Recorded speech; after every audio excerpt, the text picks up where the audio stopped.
Mortimer, you know, is the chief editor of the new Encyclopedia Britannica. A good set of books, right, to have in your library.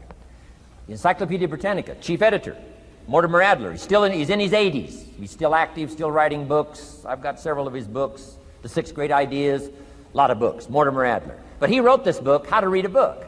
Now, in this book, How to Read a Book, not only does he give you some good suggestions on how to get the most out of a book. It's one thing to read it, it's another thing to get the best out of it. He'll give you some techniques on how to get the best out of a book. It's very good. But here's what's also in his book, How to Read a Book, a list of what he calls the best writings ever written. The best writings ever written. I've used it as a centerpiece for my library. So I'm just asking you, take a look. If it suits you, fine. If it doesn't suit you, hey, keep looking until you find something to suit you. But well balanced. Let me give you some of that balance. Number 1, history. We've all got to have a sense of history. American history, national history, international history, family history, political history. We all need a sense of history. Shortest history lesson, opportunity mixed with difficulty. No matter how far back you go, 1,000 years ago, 2,000 years ago, 3,000, 4,000 years ago, I'm telling you, it all reads the same. Once you understand the thread that it isn't going to change, then what's going to change for my life? Answer, looks like I'm going to have to change. History helps us to understand how it is, what there is to work with, seed, soil, sunshine, rain, and what human beings have done with it in the past. And how many of them have, like I did by age 25, they have messed up. That's what history's for. Be a good student of history. Here's a good book, Lessons of History by Durant. Lessons of History by Durant. This little book is only 100 pages, but I'm telling you, it's so well written, you'll be intrigued, as I was. This little book, Lessons of History by Durant.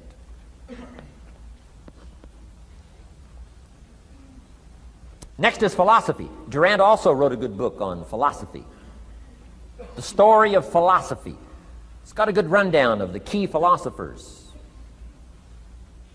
of the last several hundred years, what they taught and some of the lives they lived. You might find it a little difficult, but hey, you can't just read the easy stuff. Key phrase to add here in parentheses, don't just read the easy stuff. You won't grow. You won't change. You won't develop. Tackle the more difficult stuff.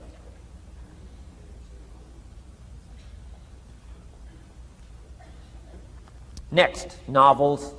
Novels are good. Sometimes an intriguing story keeps our attention so that the author can weave in the philosophy he or she is trying to get across.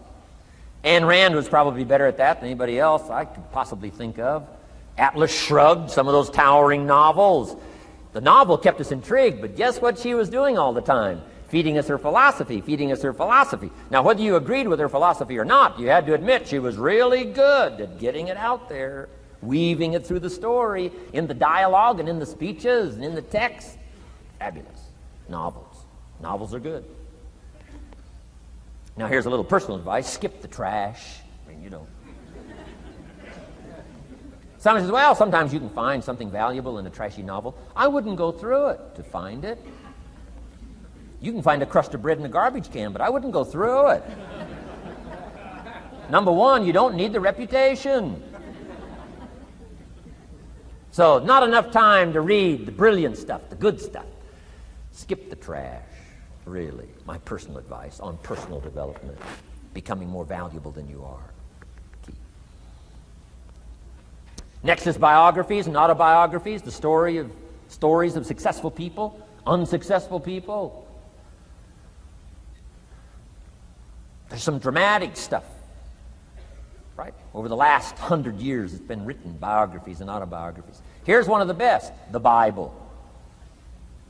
The Bible is a unique book because it's got a list of human stories on one side of the ledger, another list of human stories on the other side of the ledger.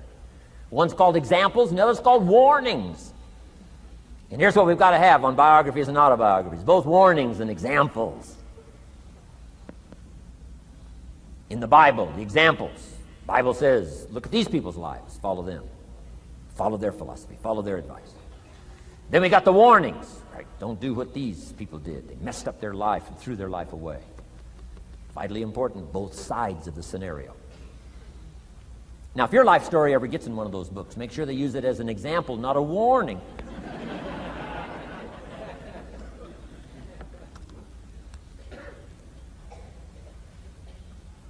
Also, we need balance, both sides, balance, good and evil, biographies, autobiographies.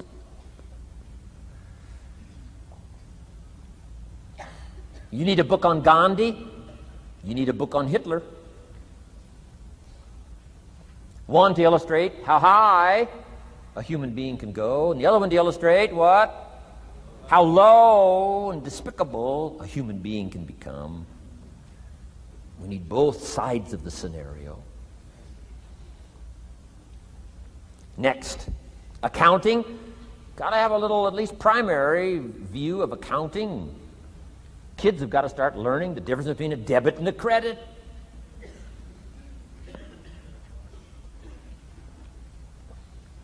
Next is law. We all need, right, a little bit. You don't have to be a lawyer, but you got to know contracts, what to sign, what not to sign, backups, good advice, how to be safe rather than sorry. All of us need a little law, not a lawyer, but a little law, especially these complicated days. Everything's in court these days. I learned this the hard way. Company wanted to borrow money a long time ago, up in Canada. Company wanted to borrow some money. The bank said, well, yes, we will loan the company the money if Mr. Rohn will sign personally. And I wanted to play hero, and I knew the company could pay it back. $250,000. So I signed. No problem. Sure enough, within less than a year, they paid it all back. $250,000. I am now a hero. Well, about a year later, this company gets in financial trouble. They go back to the bank and borrow this $250,000 again. I said, I hope my phone doesn't ring because I won't sign the note this time. Because I knew they were in trouble. I knew they were probably going to go bankrupt. My phone never rang. I'm off the hook. Sure enough, within less than a year, the company goes bankrupt. Can't pay. But I get this letter from the bank saying, Dear Mr. Rohn, since the company cannot perform its obligation and pay this $250,000, and since we have here your personal guarantee, would you please send us your check for $250,000? I said, hey, hold it. There must be some mistake here. I signed that first note, and they paid it all back. I wouldn't have signed the second note. I didn't sign the second note. Well, what I didn't know I had originally signed was a continuing guarantee. So now I know what the word continuing means.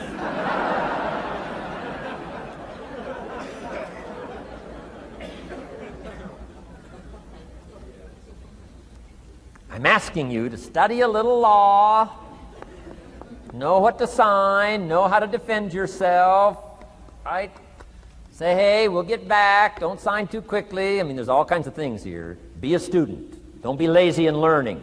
How to defend as well as nourish. How to grow as well as take care of your enemies. You got to learn. Let your library indicate that you're a serious student about personal relationships with your family, gifts and skills, economics, and all the rest. Here's the next one. Economics. We're going to study that when we come back from our break. Economics. We're going to cover, especially for the kids today, how to become financially independent. We're going to let the adults listen. I've been teaching kids for the last 18, 19 years how to be rich by 40, 35 if you're extra bright. Most kids think they're extra bright. They go for 35. Or much sooner if you find a unique opportunity. We're going to get into that. Be a student of economics. Next, culture, sophistication. Don't leave that out of your life. Culture, sophistication. Culture is part of the fabric of the nation. Culture is what makes us different than dogs and animals. Culture is what makes us different from the barbarians. Culture, sophistication. Be a student of the dance and the art and the music, and all the rest of those extraordinary human values that are possible for us all to participate in as well as to enjoy. Be a student of culture. And the last one is spirituality.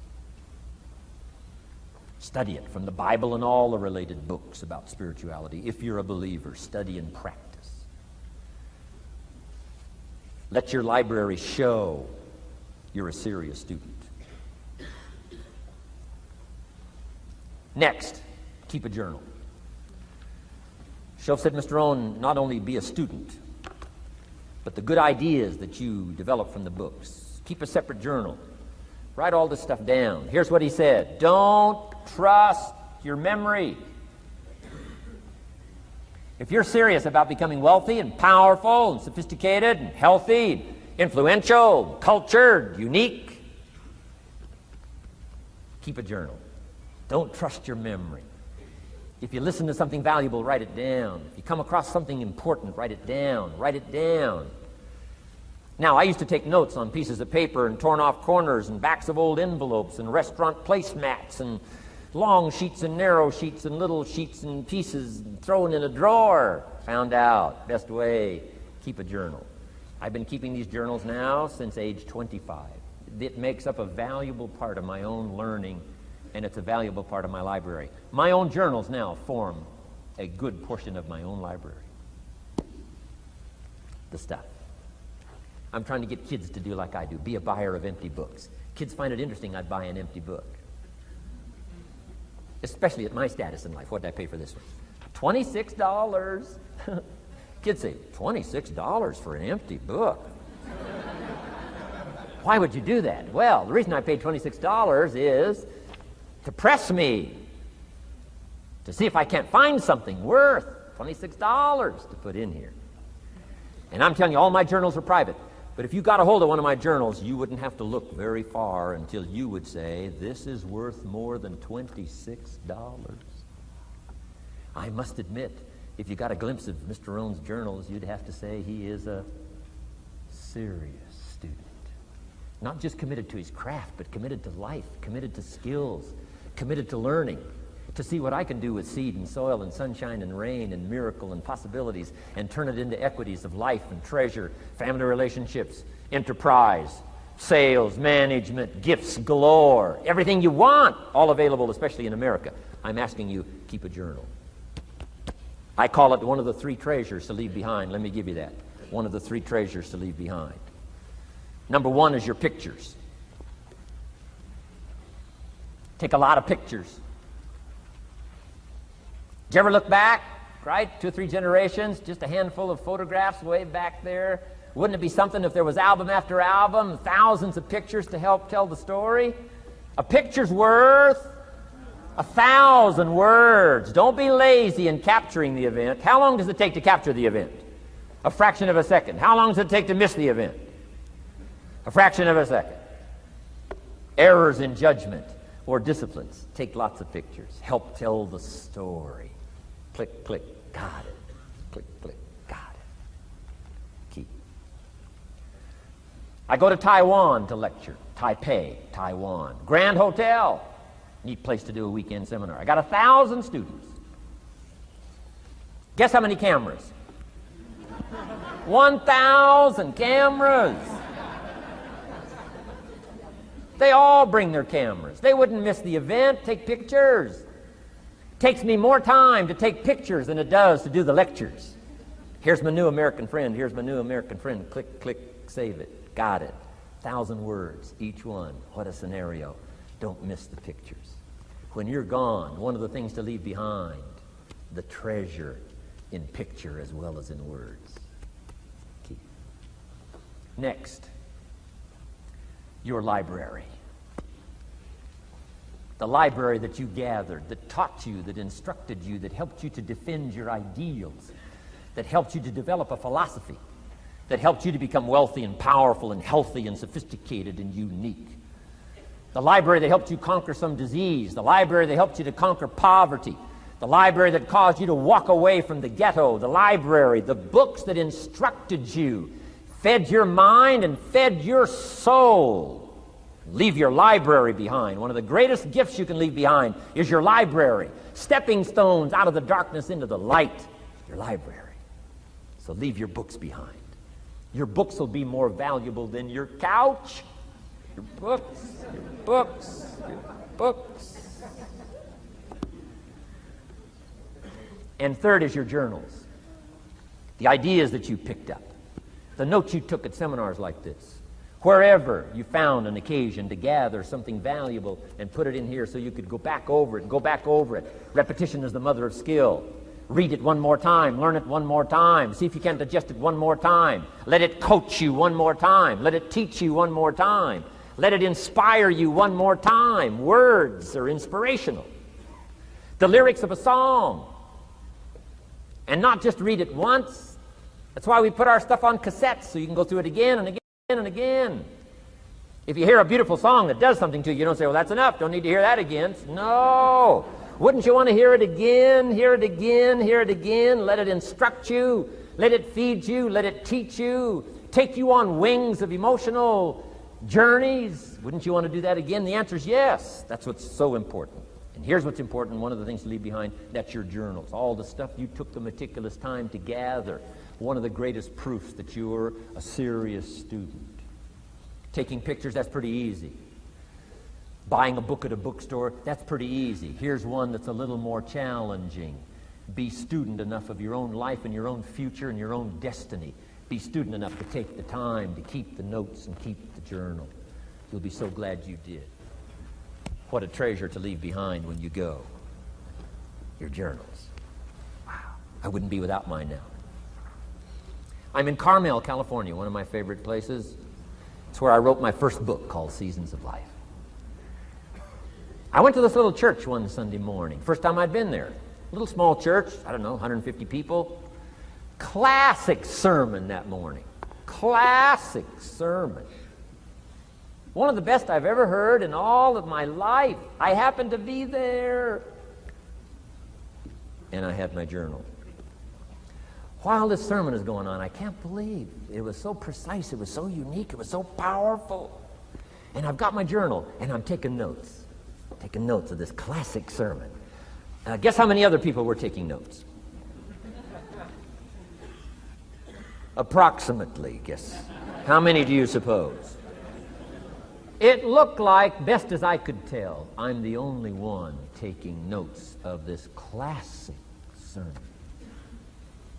Now, since I'm a stranger there, and it's the first time I've been there, and I'm taking these notes, people started looking, who is he and what's he doing? I started feeling just a little bit uncomfortable. But I'm still writing. Now I'm feeling kind of like a spy, right? I could hear some of them say, he's going to get out of here with some of this stuff. And I did. I'm the guy that walked away with the stuff. I'm asking you to be no less sincere and be no less committed to the advancement of your philosophy, the set of the sail. Talk about have your best year ever this year, and then get ready for next year, your very best year ever, and they'll start being the best, the best, the best year after year. If you'll commit yourself to some of this simple stuff called personal development, start with a walk around the block. Start with the refinement of your philosophy.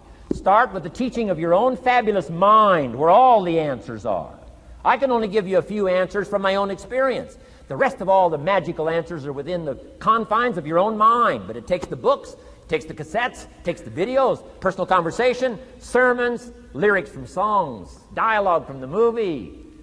Let your heart be stirred by words. Find ways to capture. Part of your personal development quest. Now here's the last subject on personal development just before we take our break. Isn't this good stuff?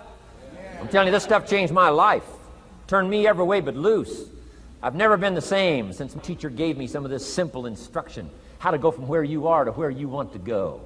How to go from what you are to what you want to become. How to go from pennies to treasure. How to go from nothing to fortune. It's all within the confines of this stuff that I've been trying to share with you. Laboring best I can. Words are clumsy when you try to in your experience. But I'm doing my best today, and I'm excited about it. Appreciate you taking all these good notes. Good students today. I appreciate that.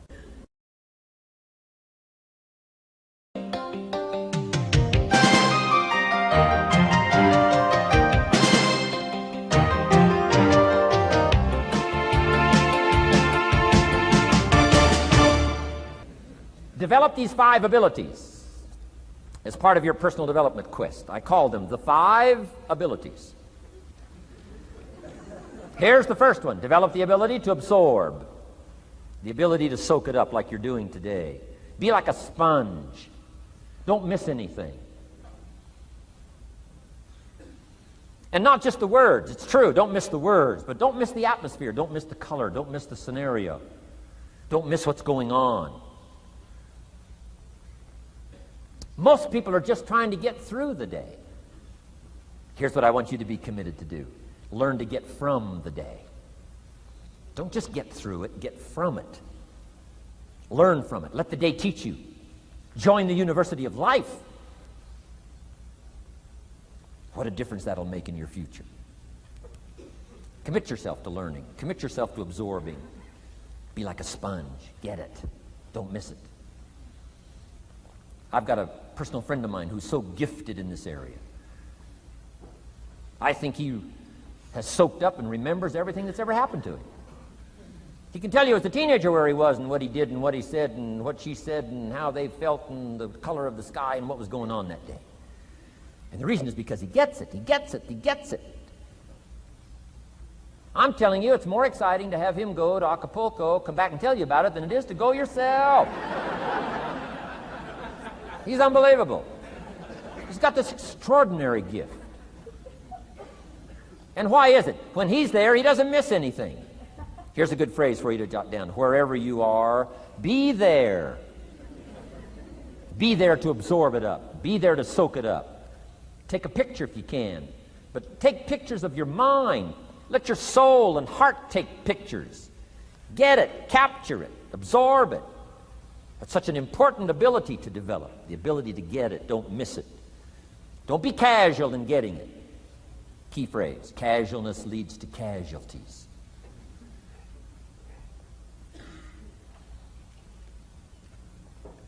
Second, learn to respond.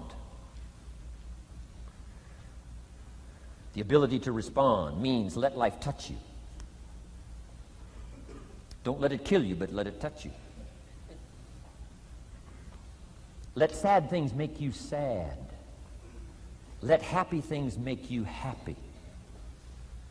I'm telling you, give in to the emotion. Let the emotion strike you, not just the words, not just the image. Let the feeling strike you. Let the emotion strike you. Here's what's important. Our emotions need to be as educated as our intellect. Our emotions need to be educated as well as our intellect. It's important to know how to feel. It's important to know how to respond. It's important to let life in, let it touch you.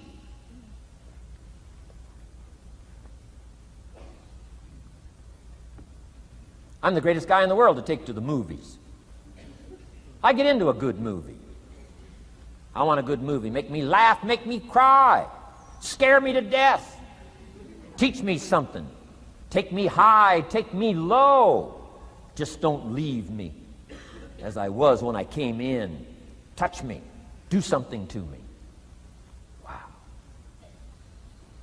I picked up the newspaper in Australia. The advertisement says, see Dr. Zhivago on the big screen. I said, my gosh, I got to go see it on the big screen. I'd seen it, 2 or 3 times before, but the big screen, I love the old theaters, right? The balconies and the chandeliers and the draperies and all the stuff, the big screen. So I go one more time, see Dr. Zhivago, and sure enough, I'm swept away one more time. Story of the Russian Revolution, Dr. Zhivago, and that whole scenario. I had always missed the importance of the ending of that movie until this time. The other times I missed it. I'm telling you, this time, I got it. Comrade General said, Tanya, how did you come to be lost? After he'd found her, right? Said, how did you come to be lost? And she said, well, I was just lost. He said, no, how did you come to be lost? She said, well, we were, the city was on fire when we were running to escape, and I was lost. He said, no, how did you come to be lost? And that's what she didn't want to say. He finally pressed her again, how did you come to be lost? And she said, well, while we were running through the city and it was on fire, my father let go of my hand, and I was lost. That's what she didn't want to say. Comrade General said, Tanya, that's what I've been trying to tell you. Komarovsky was not your real father. He was not. I'm telling you, I've been looking all over for you, and I think I found you. This man, my relative, Dr. Zhivago, the poet, I'm telling you, he was your father. And Comrade General said, Tanya, I promise you this, if this man, your real father, had been there, I promise you, he would never have let go of your hand. And I got it. This time I got it. The other times I'm eating popcorn waiting for the movie to finish. I mean, this time I got it. I got it. I got it. I'm asking you to get it. Absorb and respond. Maybe you heard the story about the evangelist here in Texas way back in the horse and buggy days. Used to put up his tent in, these various Texas towns and hold tent revivals. And he put up his tent, one of these towns, expected a big crowd to come and hear him preach. And he got there first night of the tent revival, and he walked inside the tent. It was empty. And he thought, something must be wrong. He waited till 8 o'clock. Nobody showed up. He waited till 8:15. Not a soul. Finally, 8:30. One lone cowboy wandered up on his horse, tied his horse up outside, came in, sat down on the front bench. Big empty tent. So the preacher thought, well, at least I better go down and talk to the cowboy. So he goes down and talks to the cowboy, and he says, Cowboy, I don't know what to tell you. He said, I'm the preacher. And this tent was supposed to be full of people. And he said, something's gone wrong. I really don't know what to do. I'm embarrassed. And he said, I don't know what to do. And the cowboy said, well, I'm not a preacher. I'm just a cowboy, so I can't tell you what to do. But he said, I know this, if I went out to feed my cattle and only one showed up, I'd at least feed it. So the preacher said, hey, the cowboy is right. If you've got a message to share, if there's one person or 1,000, don't let your ego get in the way. You should do the best you can. So he got kind of inspired by this conversation with the cowboy, jumped up on the platform, started preaching as if the tent was full of people. And he was so inspired, he just kept going, went for an hour and 15 minutes, hour and a half. Finally, wound down and quit. Come down off the platform, talked to the cowboy again, said, well, cowboy, what did you think of my sermon? The cowboy said, well, I'm not a preacher, so I can't really tell. I'm just a cowboy. But he said, I know this, if I went out to feed my cattle and only one showed up, I'd feed it, but I wouldn't dump the whole load on it.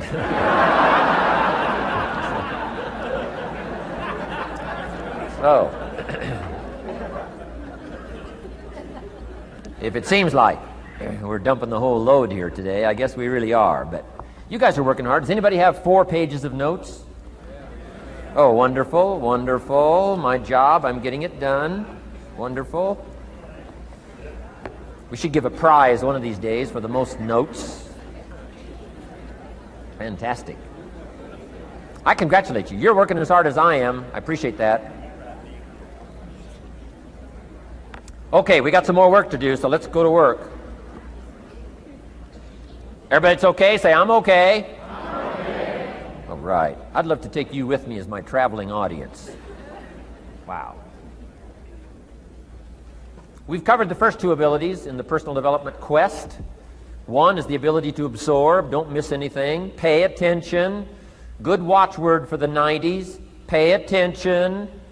Things are moving so fast these days, you got to pay attention, pick it up, soak up the colors, soak up the sounds, soak up what's going on. Second, respond, let life touch you. Let the emotions affect you as well as the sights. Now here's the third ability, develop the ability to reflect. Reflect means go back over, study it again. Go back over these notes that you're taking today. Go back through the cassettes one more time. Read the text one more time. But there's more to it than that. Go back over your day. I call it run the tapes again, so that the day locks in firmly. Here's some good times to reflect. 1, at the end of the day. Take a few minutes at the end of the day. Go back over the day. Who'd you see and what'd they say and what happened? How'd you feel? What went on? So that you capture that day. A day is a piece of the mosaic of your life. Number one, don't treat it casual. Number two, get from the day. And then number three, go back over the day so that it locks in that experience, the knowledge, the sights, the sounds, the panorama, the color, motion picture of the day. Just lock it in so that it will serve you for the future, having that day, not missing it. Next, take a few hours at the end of the week, called time to reflect. Go back over your day timer, go back over your calendar, go back over your appointment book. Where did you go and who did you see and how did it feel and what went on? Capture that week. A week is a pretty good chunk of time. Next, take half a day at the end of the month, called time to reflect. And do the same thing again. Go back over what you read, go back over what you heard, go back over what you saw. Go back over the feelings to capture it so that it serves you. Next, take a weekend at the end of the year to establish this year now firmly in your consciousness, firmly in your experience bank, so that you've got it, so that it never disappears. Good ability to acquire, the ability to reflect. Go back over. Remember. Remember. Remember. It's so valuable to be able to remember the thought, remember the idea, remember the experience, remember the occasion, remember the day, remember the weather, remember the emotion, remember the complexity, remember the highs, remember the lows. So valuable at the end of the day. Lock that day in. Lock the month in. Lock the week in. Lock the year in. Old Testament says a unique scenario unfolded according to the law, and that was they worked 9 years, and the 10th year was a sabbatical. The 10th year, work 9, take the 10th year, and not just to relax, not just to replenish, not maybe just to get physically in shape. Change of pace, we call it in the modern society, but not just for that. I'm sure that in ancient days, that sabbatical was to go over the last 9 years, what went right and what went wrong, and what worked well and what didn't work well. And how did you grow, and how did you learn, and how did you change, and what have you got now after 9 years that you didn't have at the beginning of the 9 years? See, that's so valuable, a sabbatical, some time. There's also something to be said for solitude when you reflect. Sometimes you can reflect with somebody.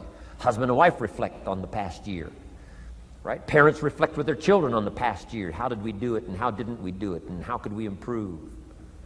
Colleagues can reflect with each other.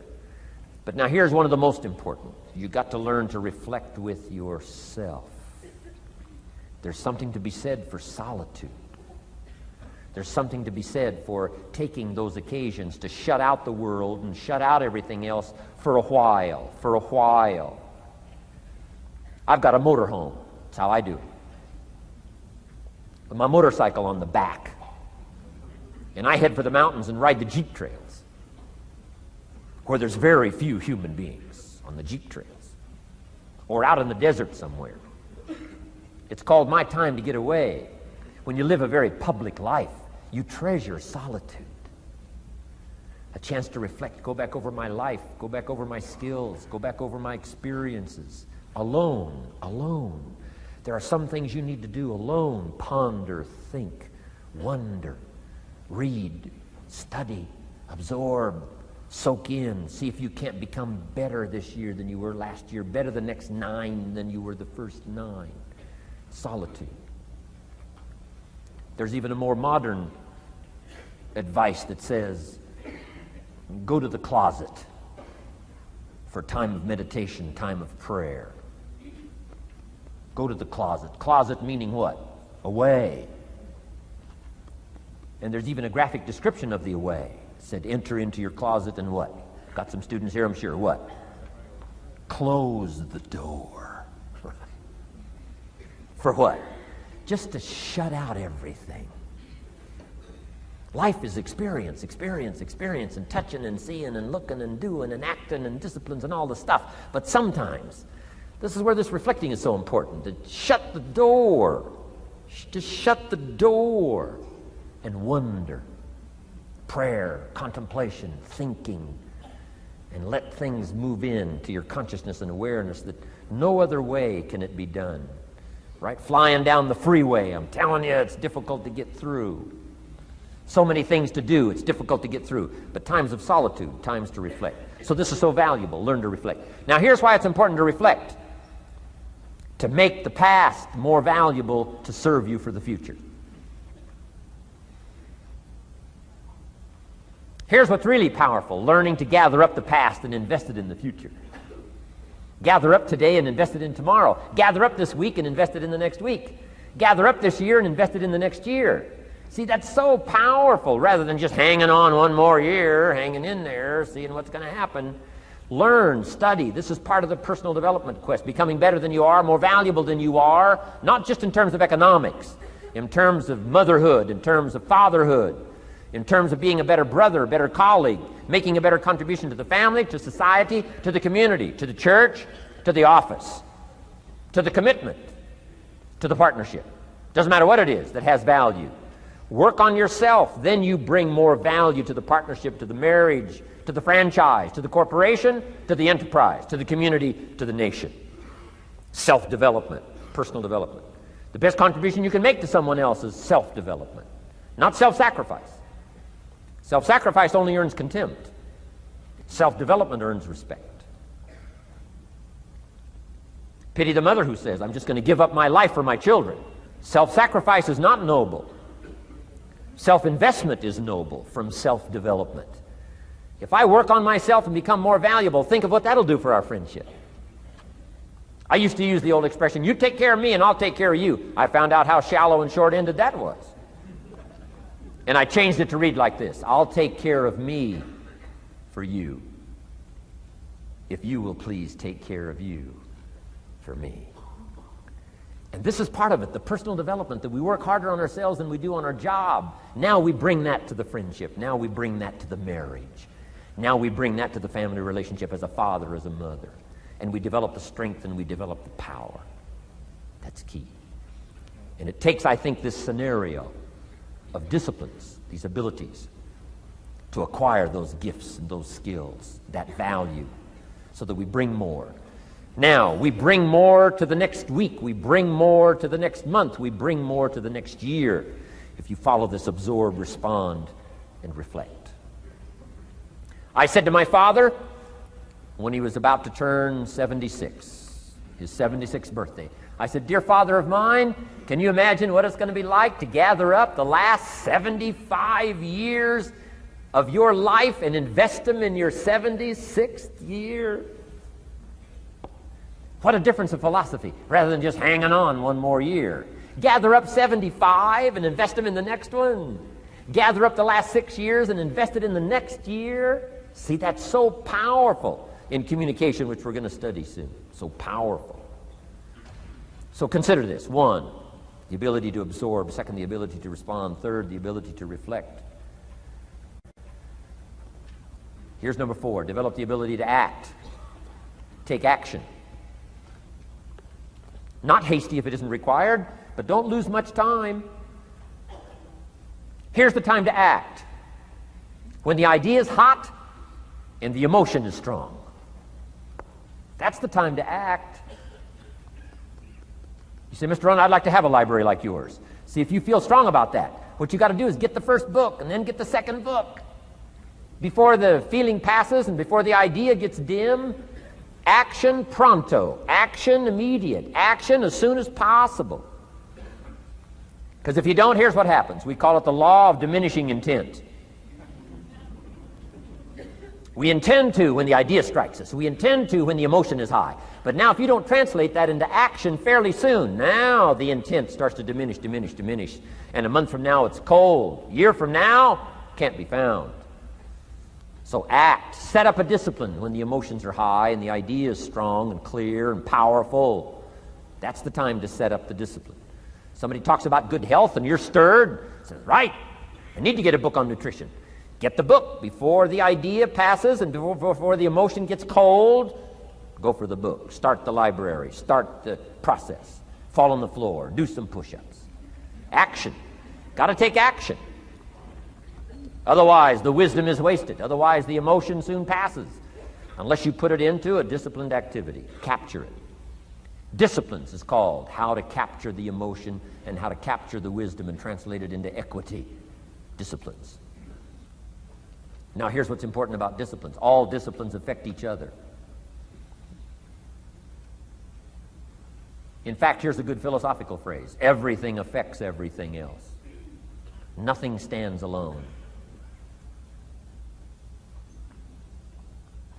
Don't be naive in saying, well, this doesn't matter. I'm telling you, everything matters. There are some things that matter more than others, but there isn't anything that doesn't matter. Okay. We all pity the man who says, well, this is the only place I let down. Not true. Key to take home. Every letdown affects the rest of your performance. Every letdown affects the rest. This is part of the educational process on personal development. If you don't take the walk around the block, you probably won't do the apple a day.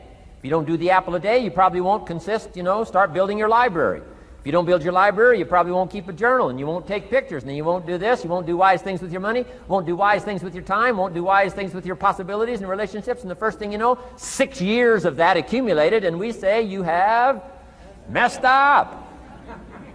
So the whole key to reversing that process now is to start picking up these disciplines. Now here's the positive side. Every new discipline affects the rest of your disciplines. Every new one affects the rest. That's why action is so important. The least action, the smallest action. Take it. Because when you start accomplishing and the value starts to return from that one action, it'll inspire you to do the next one and the next one and the next one. You start walking around the block, it'll inspire you to get an apple. Get an apple, it'll inspire you to get a book. Get a book, it'll inspire you to get a journal. Get a journal, it'll inspire you to grow, develop some skills.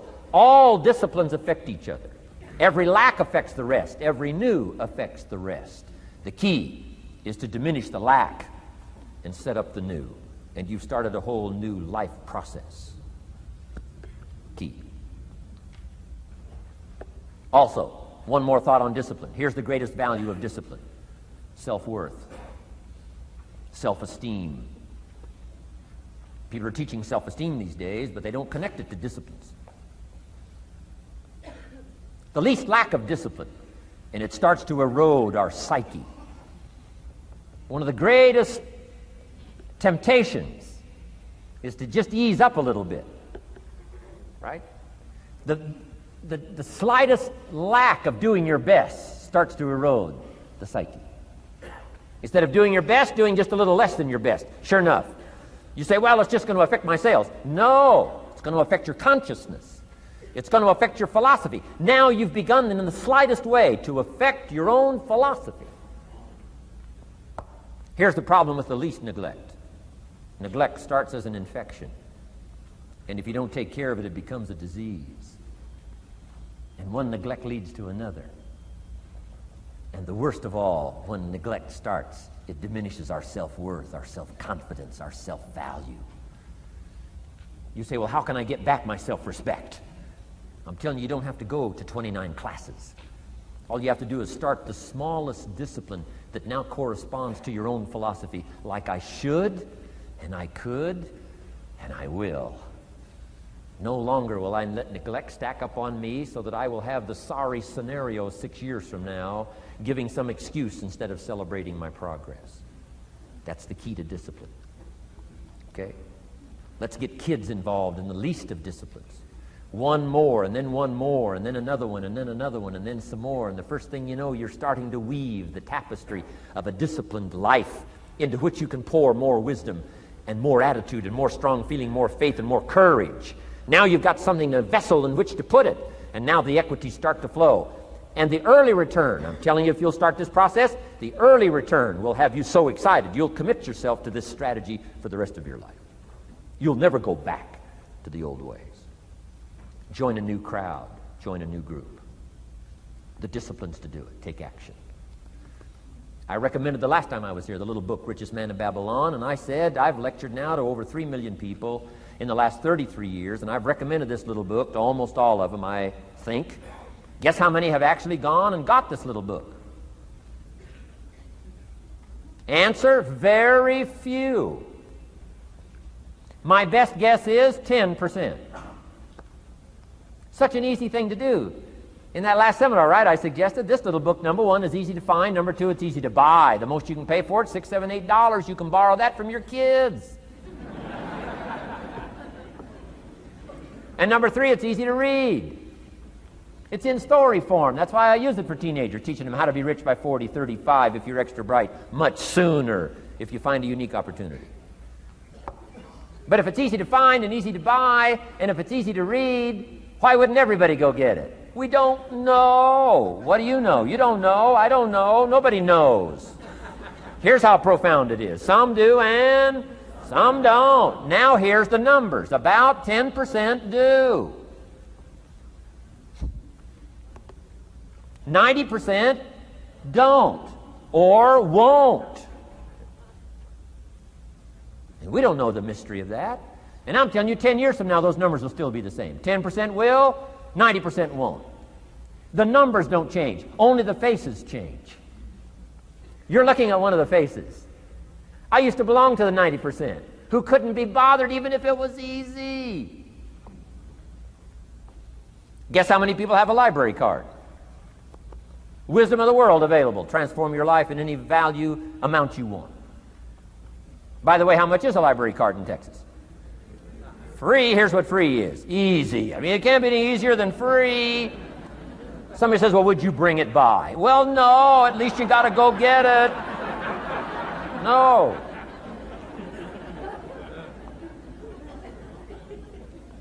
Wisdom of the world available. Transform your life spiritually, socially, personally, economically, and every other way. Teach you how to be rich and powerful and sophisticated and healthy and influential. How many people have a library card? Answer, 3%. 95, 97% couldn't be bothered. Guy specializes in happy hour, but he doesn't have a card. And now readily and quickly blames the government and blames his company and blames policy and blames the pay scale. When if he only knew, if he joined the 3%, here's my advice to you today. Walk away from the 97%.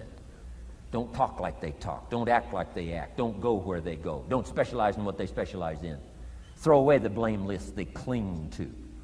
Start you a new life.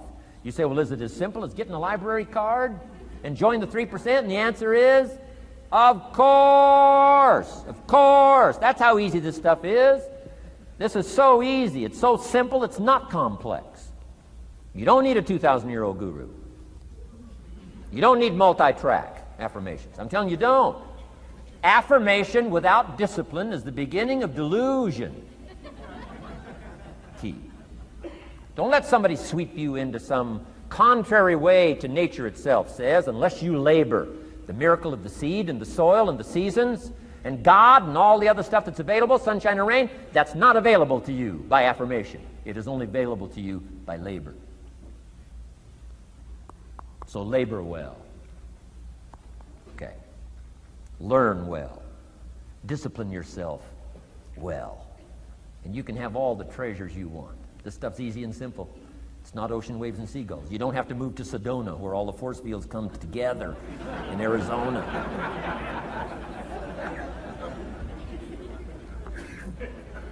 Let's teach our kids the simple ways to transform their health, number one. Their economics, number two. Their ability to communicate, number three. Their life and treasure and lifestyle, number four. Spirituality, number five. And the list goes on and on. Let's not leave out any of the least of disciplines that encourage us to do the next one, to do the next one, to do the next one. First thing you know, this whole scenario for you is spinning up instead of out of control on the negative side. This is all you got to do. It's as simple as this. It's as simple as a start, committing yourself to life change. And once you start down this road, I promise you, you'll join the 10% and the 3%. We're going to talk financial independence in just a little while. Guess how many people can retire from the income of their own personal resources when it comes time to retire? Answer, 5%. In the most independent country in the world, 95% are dependent, 5% are independent. Take charge of your own retirement. I'm telling you, if you take charge of your own retirement through personal development and all these skills we've taught today, plus what's coming up, financial independence, I'm telling you, take charge of your own retirement, you can multiply it at least by 5, maybe by 10, maybe by 20, maybe by 100. Let the government take care of it, some company take care of it, you got to divide by 5. Take charge of your own life, take charge of your own day, take charge of your own conversation, take charge of your own family, take charge of your own possibilities. And learn these skills, develop this kind of strategy, and I'm telling you, life will open up for you. Join the 3%. Join the 10%. Join the 5%. Walk away from the 95%. In our Leadership Weekend we teach, find out what poor people read and don't read it.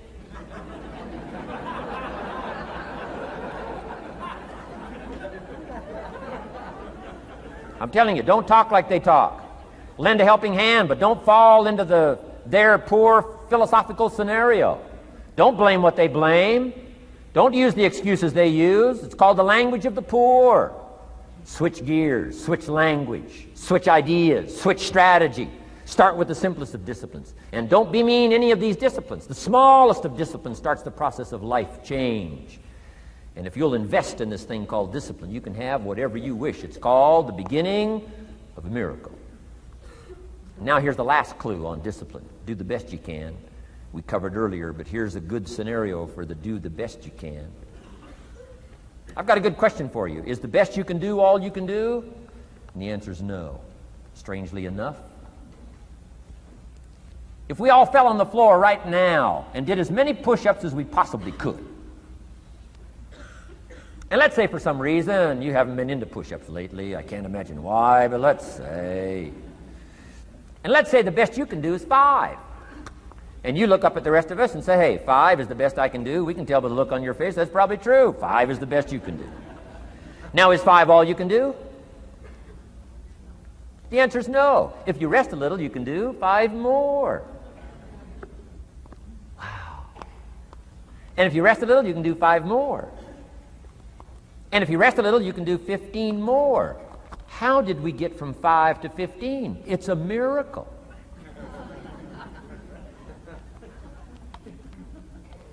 And if you rest a little, you can do 15. Rest a little, you can do 15. Rest a little, you can do 20.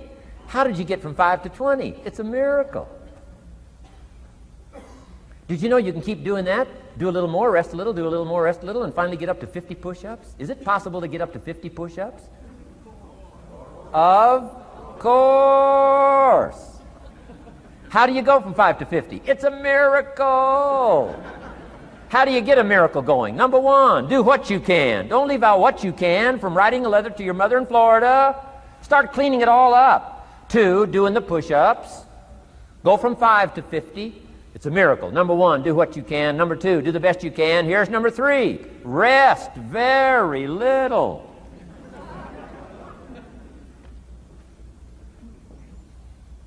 Don't rest too long. Why? The weeds take the garden. Kids have got that figured out. You can't rest too long. Here's the clue. Make rest a necessity, not an objective. The objective of life is not to rest. The objective of life is to act. Think of more disciplines. Think of more ways and means in which to use your own wisdom and your own philosophy, and use your own attitude, your own faith, your own courage, your own commitment, your own desires, your own excitement. Invest it, invest it, invest it, invest it in discipline so that it's not wasted. The smallest of discipline. Thereby transform your life. Join the 5%, join the 10%, join the 3%. Guess when I went and got this little book, Richest Man in Babylon? The same day I heard about it. I went and got it. Somebody says, well, Mr. Rohn, does that make you different than most other people? And the answer is yes. Somebody says, well, why is that? We don't know. We don't know. What do you know? You don't know. I don't know. None of us knows. Some do and some don't. The numbers don't change. Only the faces change. from those who get in on a seminar like this, listen to a dynamic sermon, read a book, listen to some cassettes, take seriously the next conversation of a friend who wants to level with you, and do something about it. And you can walk away from the 97% and not live there anymore. Because if you don't, the next 6 years of your life will be like the last 6. Mr. Shove said to me, Mr. Rohn, 6 years now you've been working. I'm telling you, the next 6 years of your life is going to be like the last 6, unless you take advantage and start making these personal changes. I made the changes, totally revolutionized my life. So take a look at the next 5 years of your life. It's going to be like the last 5, unless you change. And if you will change, everything will change. Join the 5%. 10 years from now, the numbers are going to be the same. But I'm telling you, some faces in this audience can change and start showing up in the 3% crowd, and the 5% crowd, and the 10% crowd, and thereby dynamically affect your life and your future. Develop these strengths. Now here's the last ability. Develop the ability to share. Pass along to someone else. If you've picked up a good idea today, pass it along. Don't let it stay. Pass it along. A book, if you take one of these little books I've suggested home and it affects you, pass along. Say, hey, I found a book, really helped me. I found a book, got me thinking. I found a book, changed my health. I found a book, got me inspired. Pass it along, pass it along, pass it along. Here's what's exciting about sharing. If you share with 10 different people, they get to hear it once, you get to hear it 10 times. So it's probably going to do more for you than it is for them. But it's called what? Everybody wins. When somebody shares, everybody wins. Wow. Share your ideas, share your experiences, share your knowledge. You can have just as much pleasure as I do. I said, giving this seminar, this is one of my joys in life. Give a seminar like this, make the best investment I can of words and spirit and heart and soul and time, energy. I don't have to work this hard. But I gladly work this hard. Why? I want the return. Your words touch my life. See, that's heavyweight stuff. You can't buy it with money. But I'm telling you, you can get the same thing started by recommending a book. Somebody will read that book, and then they'll read another one, and they'll read another one, and they'll come to you someday and say, you got me started. That book you recommended turned my lights on, turned my mind around, got me thinking, got me pondering, and I've been on track ever since. You can get just as much praise as I do if you'll share with your children, share with your colleagues, share with everybody that comes within your grasp. Share. Now here's what sharing does. Not only helps you, helps the person you share with. Here's what else it does. Makes you bigger than you are.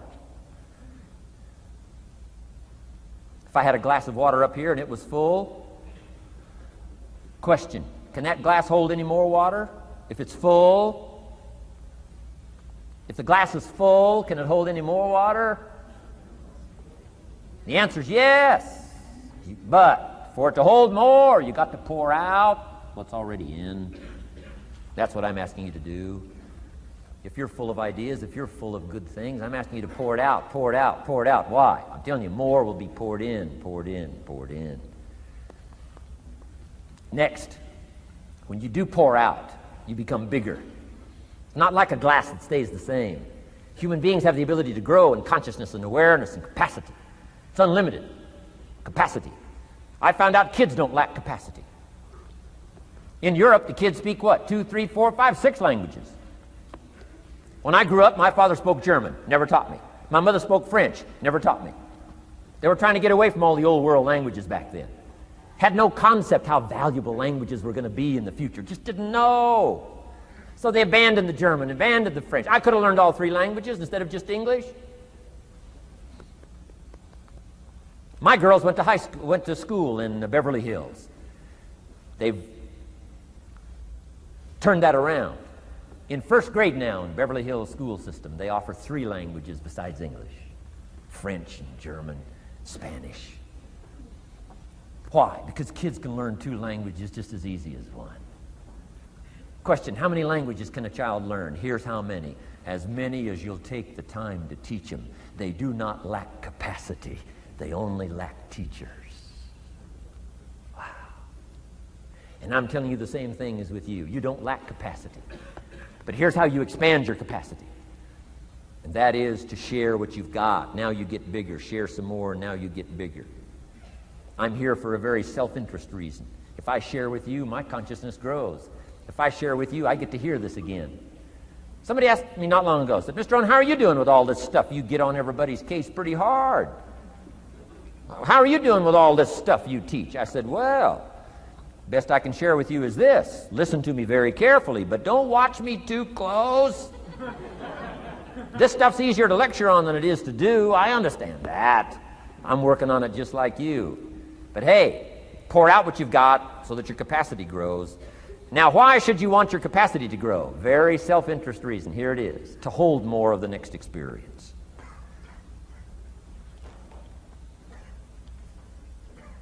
You mean to tell me that sitting in this audience, some people will get more out of it than others? And the answer is yes. If you haven't been into expanding your own capacity lately, you might not get much from this seminar. But if you've been into expanding your capacity, and you've been sharing, and you've been doing all this stuff, I'm telling you, no telling what all this could mean to you today, this chance to grow, change, develop, absorb, take in.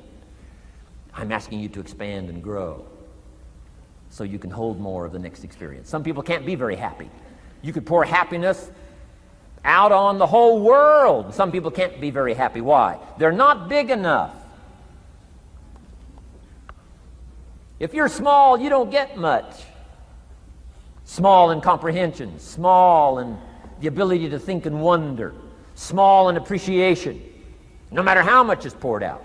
Prosperity can be poured out on the whole country. Some people don't get much. Why? They're too small in their thinking, too small in their ability to share, have not expanded to their full capacity. Don't be like that. Now, some people aren't going to get much because they've got their cup turned upside down. You couldn't put anything in. Learn to share. It's a glorious, glorious experience. Okay, enough on personal development. Let's cover now setting goals. Let me show you something that turned me every way but loose. I've never been the same since I found out about it. Learning how to set goals.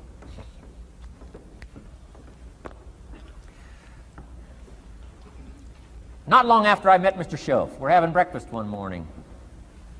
Mr. Schoaf said, Mr. Rohn, now that we've gotten acquainted, we know each other fairly well, he said, maybe one of the best ways I can help you, he said, let me see your current list of goals. Let's go over them and talk about it.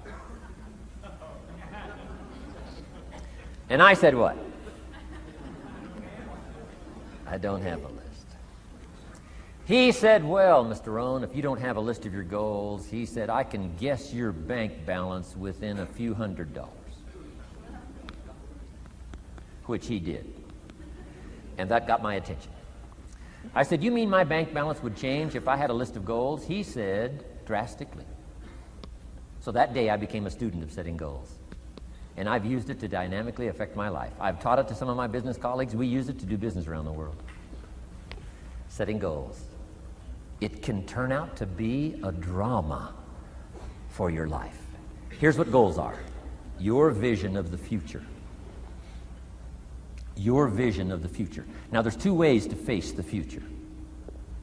One, with apprehension. Number two, with anticipation.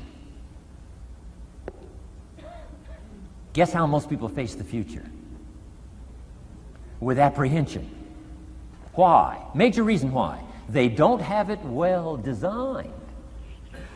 They've left the design of their future to somebody else.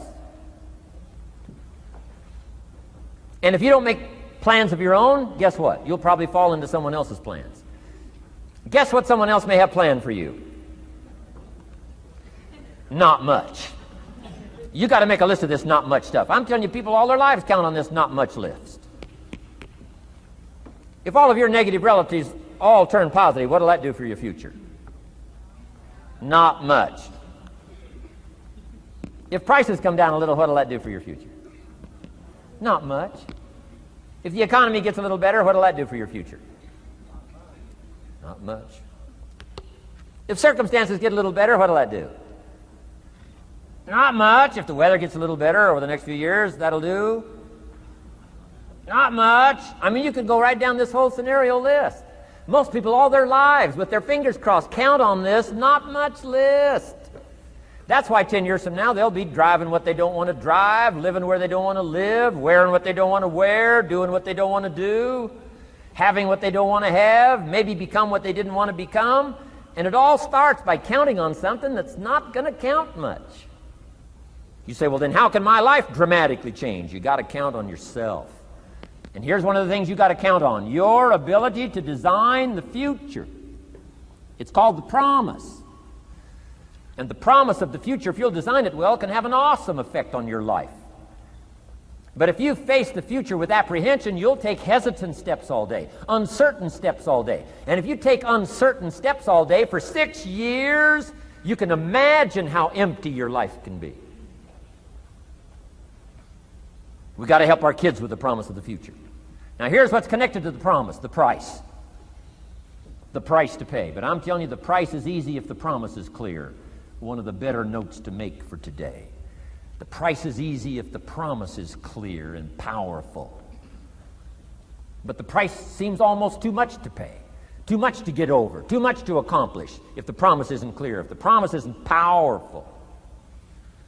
I'm telling you, kids will pay the disciplines if they can see the promise. One of our biggest challenges as parents in the 90s is to help our kids see the promise of the future. That's why I'm teaching financial independence, how to become wealthy and powerful and sophisticated and healthy and unique. All of the stuff kids would hope to go for. It's all possible. This is America. That's the promise of the future. The price: a few simple disciplines practiced every day. And I'm telling you, the kids will pay the price of the simple disciplines if they can see the promise of the future. But if they can't see, they don't want to pay. And the same is true of all of us. We will pay the most extraordinary disciplines if we can see the promise of the future, called setting goals. So I'm asking you to get a handle on the future. I'm asking you not to leave it to anyone else. Don't leave it to the company. Companies got their own goals. I'm asking you to set your own goals, your personal goals. Income goals and financial goals and health goals and spiritual goals, and where do you want to go and what do you want to do and what do you want to see and what do you want to be. That's it. Promise of the future. Design your own future. It's within your hands and your capacity to do so. Here's how simple now goal setting is. It's not mysterious. You don't have to anchor, you don't have to focus, you don't have to visualize, none of that stuff. Here's how simple goal setting is. Changed my life. Decide what you want and write it down. I mean, that's how profound this stuff is. Decide what you want and write it down. Make a list. Where do you want to go? What do you want to do? What do you want to see? What do you want to be? What do you want to have? What do you want to share? What projects would you like to support? What would you like to be known for? What skills would you like to learn? Some extraordinary things you'd like to do, ordinary things you'd like to do, right? Silly little things you'd like to do, very important things you'd like to do. Decide on all that stuff and write it down, write it down, write it down. That's how simple this stuff is. And it's your own private list. If it's really private, you know, on your list, put some stuff in code where nobody can understand it if this list fell into unfriendly hands. And simple things, whatever. Foolish things, doesn't matter. It's your list. I had a little revenge on my first list. Budget finance, who used to harass me. I got 2 or 3 payments behind. This one guy called incessantly. Said, we're going to come get your car, drag it rear end up down the street in front of your neighbors. Put me down something fierce. When I met Shof, got my life straightened out, one of the first things on one of my lists was budget finance. And when I finally got the money, I needed a little drama in my life. Finally got the money to pay him off. I put it in small bills in a big briefcase. Walked into the budget finance office on Wilshire Boulevard in Los Angeles. The guy who harassed me so often, his desk was about 3 back.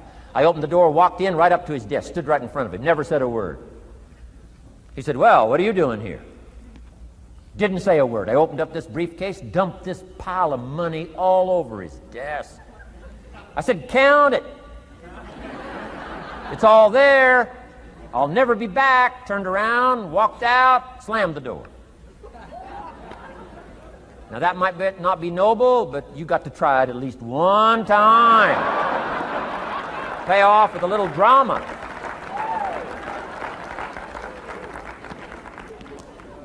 got to check them off my list. Keep your list with you. I keep my list in my journal so that I can go back. 5 years ago, here was my list. And I'm a little embarrassed. Here's what I thought was so important now. How my philosophy has changed. From 10 years ago, 5 years ago, 3 years ago. Here's my old list. Here's my new list. Here's what's valuable to me now. Here's what I want my life to be now. Here's where I want to go, what I want to do, what I want to see. Keep your lists of goals so that it shows your growth, shows your ability to change and grow. Your philosophy grows and expands what's valuable. Setting goals. It doesn't matter how small, foolish it is. Put it on your list. My Japanese friend, Toro Ikeda, put on his first list, a Caucasian gardener. He wanted. Thought that was good.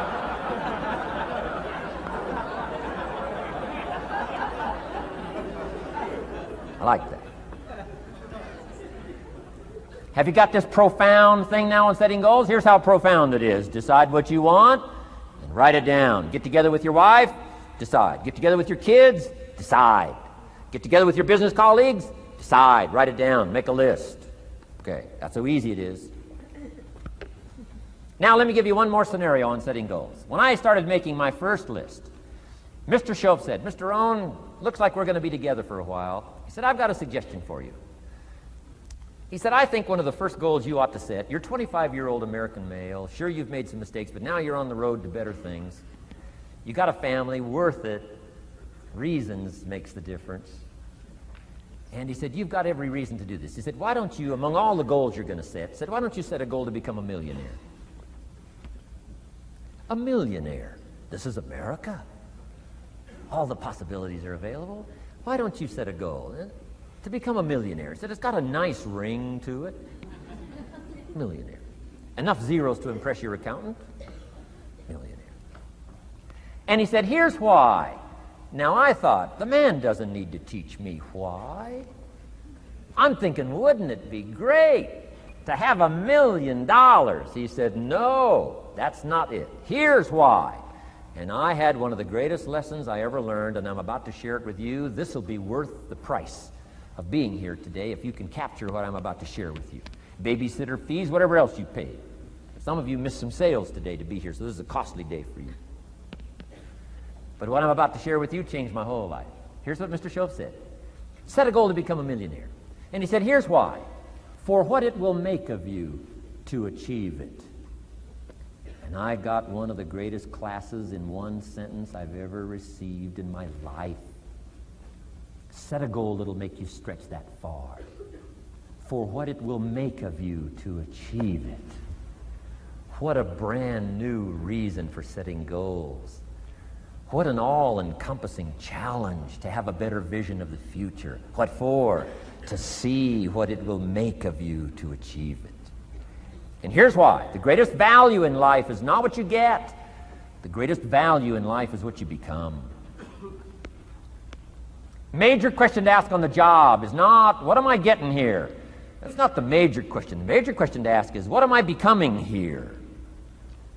It's not what you get that makes you valuable. It's what you become that makes you valuable. So Shoaff said, set a goal to become a millionaire. For what it will make of you to achieve it.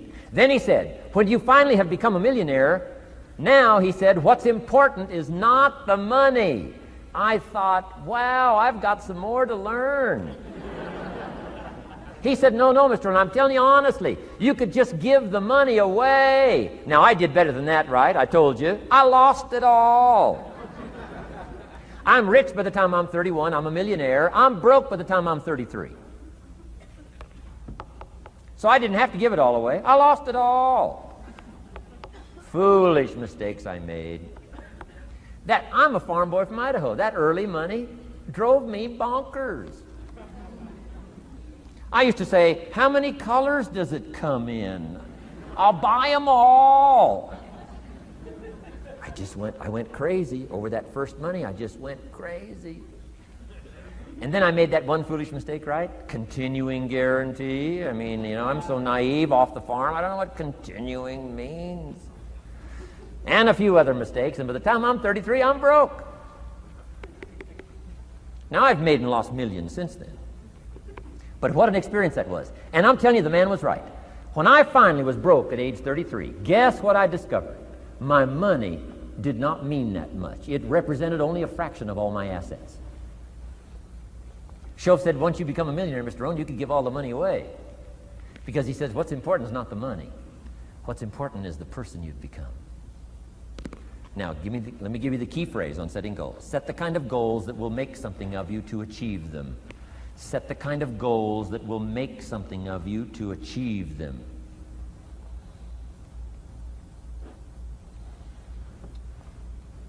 Always keep that in mind. What will this make of me? If I set this goal and go for it, not only will I achieve it, but what will it make of me in the process? What a whole new concept on setting goals. Now, there's two parts to this, and then we're wrapping up goals. Here's the first part now on this goal setting for what you become. Number one, don't set your goals too low.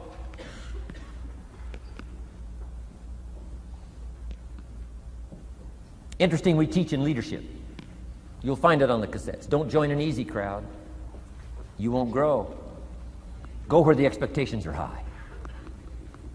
Go where the demands are high.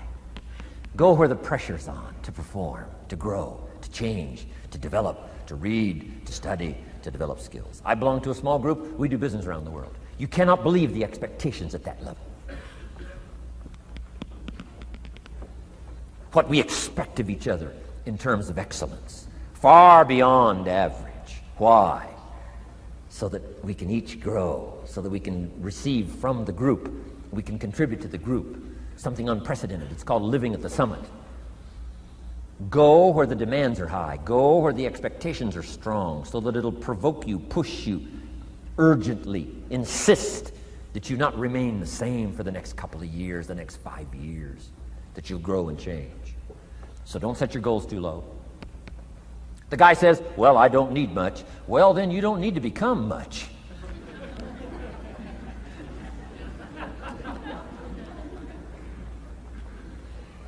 Now, here's the last part on setting goals. Don't compromise. Don't sell out. There were some things I went for back in those early years that I paid too big a price for. If I'd have known how much it was going to cost me, I never would have paid, but I didn't know. So don't sell out. Ancient phrase says, count the cost, count the cost, count the cost. An ancient story says, Judas got the money. You say, well, that's a success story. No. It's true, 30 pieces of silver in those days was a sizable fortune. You say, well, if a guy's got a fortune, right, that's a success story. No, you don't understand. His name was Judas. Doesn't that ring a bell? Judas. You say, oh, yes, Judas, the traitor. That's right, the traitor got the money. Doesn't that change the story? And the answer is, of course, it changes the story. Interestingly enough, after Judas gets the money from becoming a traitor, he's got the money in his hot little hand, and now he's unhappy. Somebody says, well, if you had a fortune, how could you be unhappy? Well, he wasn't unhappy with the money. He was unhappy with himself. Key phrase, the greatest source of unhappiness is self-unhappiness. The greatest source of unhappiness doesn't come from outside. The greatest source of unhappiness comes from inside. And here's where the erosion starts, doing a little less than you could. That's where the beginning little infection of unhappiness starts, doing a little less than you can, not feeling that good about yourself. So don't let that happen. Judas is unhappy. He says, what'll I do? He says, oh, I'll just take the money back. Walked in where he got the money and said, here, take this money, I'm unhappy. They said, heck with you, Judas. We got what we wanted, you got what you wanted, out. They threw him out with his money. Judas says, well, what'll I do now? He says, oh, clever. Should have thought of this first. I'll just throw the money away. And he proceeded to throw his fortune away. Why would he throw his fortune away? He was so unhappy with himself. And that's not even the end of the scenario. After he threw his fortune away, he couldn't change what he became, a traitor. And now, in total abject frustration, he goes out and hangs his worthless self, which all traitors should do, save the state the money.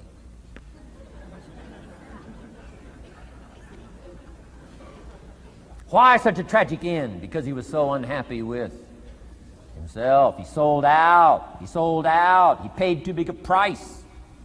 Ancient script sums it all up and said, what if you gained the whole world and it cost you your soul? Too big a price to pay if you got the whole world. Don't sell out. Don't compromise your values. Don't compromise your virtues. Don't compromise your philosophy. Key. Here's the key word, beware. If Judas could speak back, he'd probably say beware. Two good words from ancient script. One, behold, the positive word. Behold the possibilities, behold the opportunity. Behold the drama, behold the awesomeness, behold the uniqueness. Behold the majesty, behold, behold. What a good word. But here's the other word, beware, beware, beware. Don't sell out. Mark well what you become in pursuit of what you want. But I'm inspiring you, hopefully, to set the kind of goals that'll transform your life, make you far better than you are, far stronger than you are. Okay. Isn't this good advice? This is such good stuff. I should have paid to get in, right? Fabulous.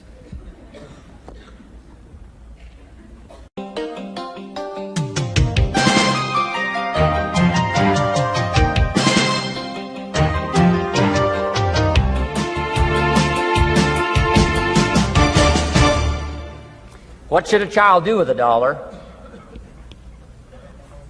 Let me give you the best advice I've got. And this is called sort of middle of the road scenario, and I'll show you how these numbers may change, but here's what I teach. Kids, never spend more than 70 cents. Okay, now you got to pick some number. When I met Mr. Schoaf, I was at about 110%. But remember this, if your outgo exceeds your income, your upkeep becomes your downfall. Good little scenario. So here's the number that I found works best in developing a good financial plan. Never spend more than 70 cents out of every dollar from now on. Now kids ask me what? What do you do with the other 30 cents? Here's my best advice. 10 cents, charity. 10% charity. Supporting worthy projects, helping people who cannot help themselves. Some churches teach tithe, peace, portion. Turning back part of what you take out. Excellent, excellent philosophy. That's what that 10% is. And nothing teaches children responsibility and character better than generosity. No school, no class, no teacher can teach character better than the simple act of generosity. 10 cents out of every dollar. Now you can pick your own number. I'm just giving you my best scenario. Now the time to start this is when the amounts are small. Easy to give a dime out of $1. I'm telling you, kids will give you 10 cents out of every dollar if it's part of their philosophy, if you sell them on it. And that's the time to start, when it's easy, 10 cents out of $1. A little harder to give 100,000 out of $1 million.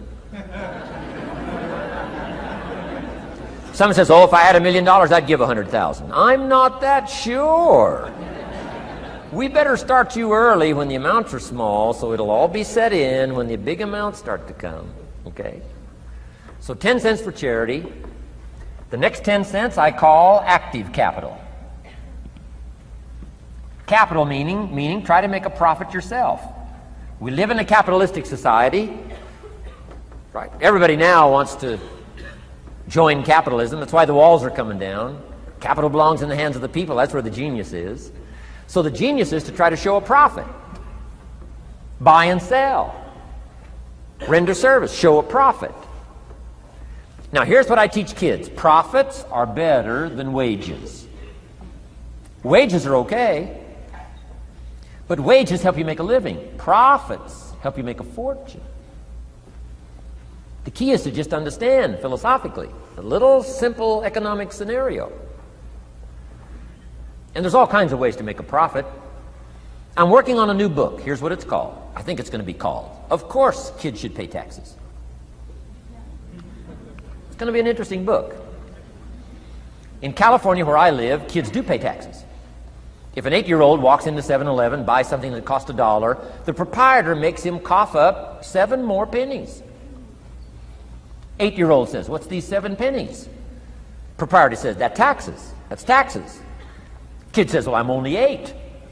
Proprietor says, "Congratulations, you're my youngest taxpayer."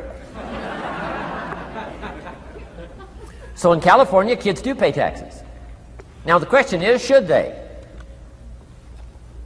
Now the title of my book is, of course, kids should pay taxes. You got it. Right? The disciple went and caught a fish, found the miracle coins, and paid his taxes and Jesus' taxes. So way back then, Jesus did pay taxes. Now the question is, should he?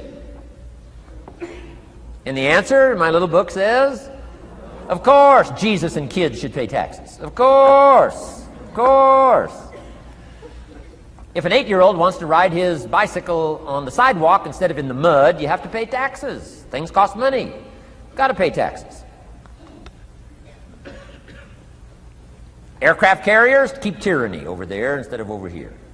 Aircraft carriers cost money. It's expensive to run this whole show. We can't use used missiles. I mean, it's expensive to run the whole deal. Of course, everybody has to pay. Now, active capital means try your best to show a profit. Now, there's many ways to show a profit, not just money. Touch something, leave it better than you found it. That's a profit.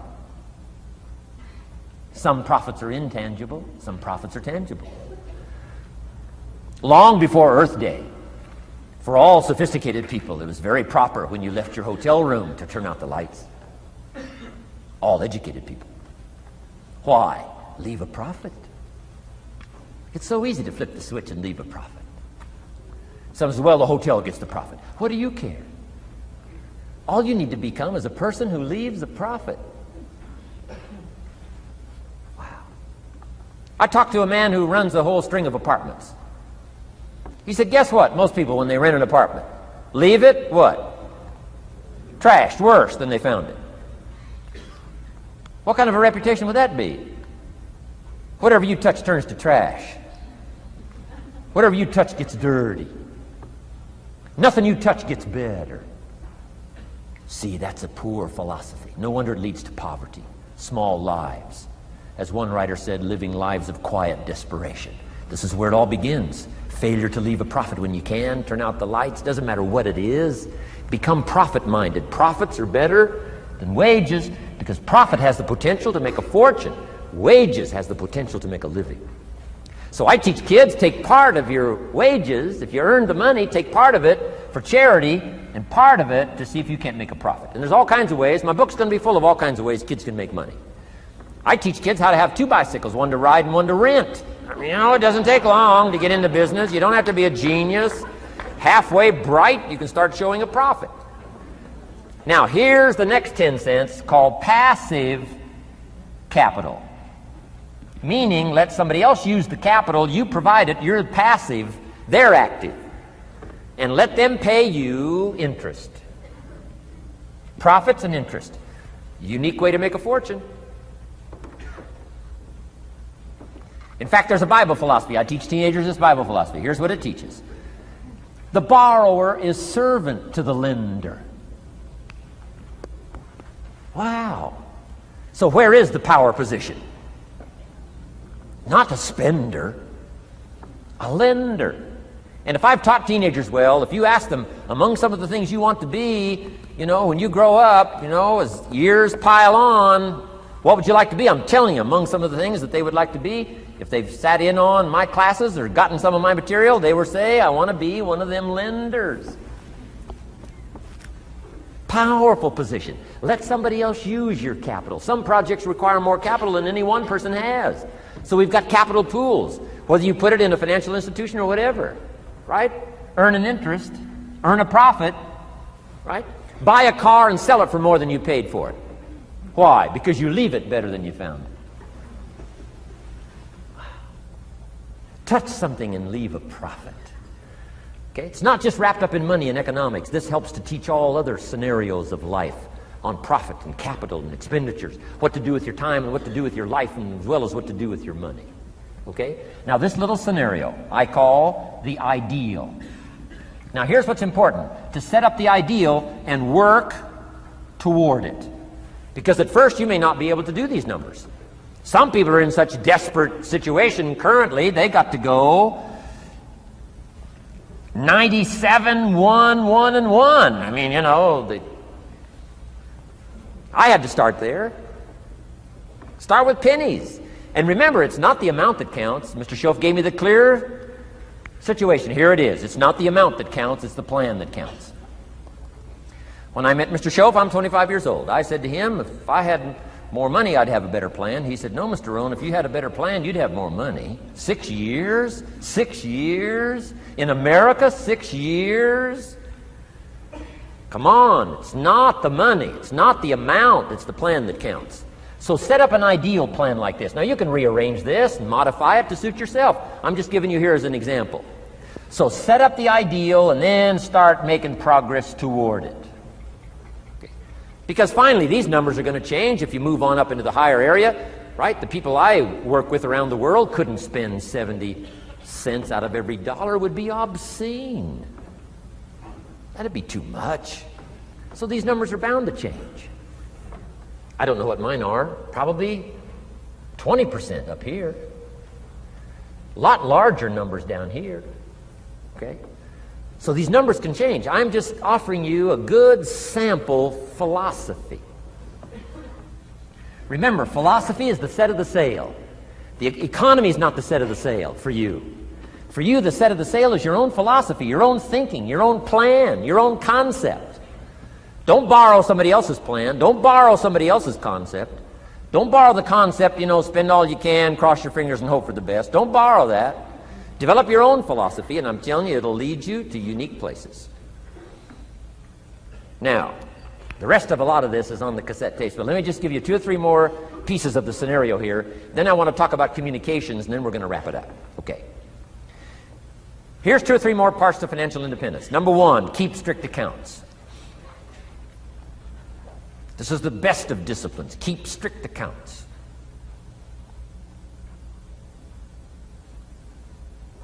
Did you ever hear this expression? I don't know where it all goes. Did you ever hear that? I don't know where it all goes. Oh, we'd love to have you run our company. You don't know where it all goes.